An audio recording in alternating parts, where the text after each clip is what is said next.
fala com muitas pessoas? Deus falando em silêncio? Então, o silêncio é uma habilidade de que poucos têm de ouvir Deus. Por quê? Deus fica 400 anos em silêncio. 400 anos em silêncio. Mas só que quando você tem intimidade com Deus, até em silêncio ele pode falar. Porque silêncio também é um nível de resposta. Por exemplo, quando Jesus esteve na cruz, o céu ficou em silêncio, a terra ficou em silêncio, o Pai ficou em silêncio, mas Jesus estava confiante. Porque o silêncio faz parte do processo. Eu sempre vou usar essa linguagem. Em dias de aula o professor fala. Em dias de matéria o professor verbaliza, ele explica, ele fala sobre ciência, matemática, mas no dia da prova ele fica em silêncio.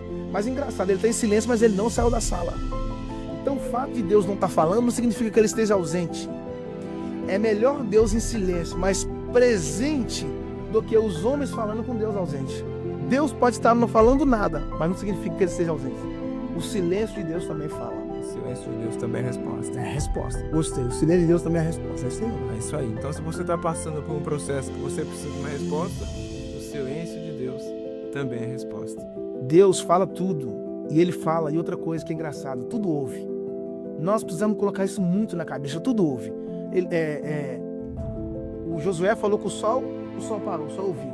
A lua deteve, ouviu. Você vai aí? Deus falou com os corvos para levar pão para Elias, os corvos ouviram.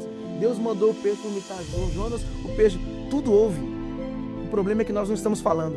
Aí quando Ezequiel está no meio de um vale de ossos, não é os ossos que falam para o profeta.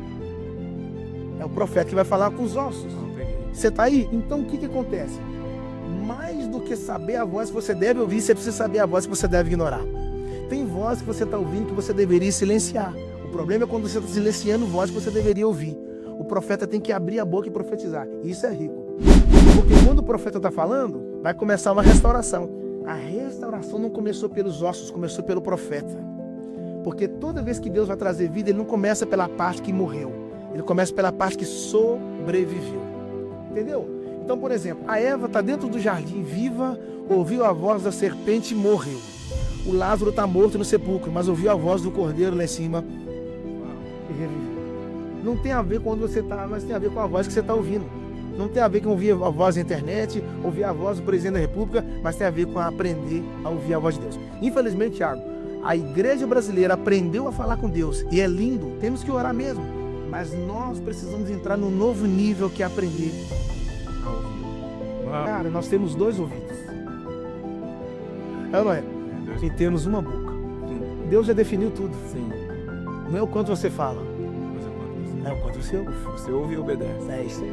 Porque o sábio não é sábio pelos níveis de palavras que ele fala, mas é o nível de intensidade que ele está pronto a ouvir. A audição é uma porta de entrada e a fala é uma porta de saída. Primeiro eu ouço a voz de Deus, depois eu falo com os homens.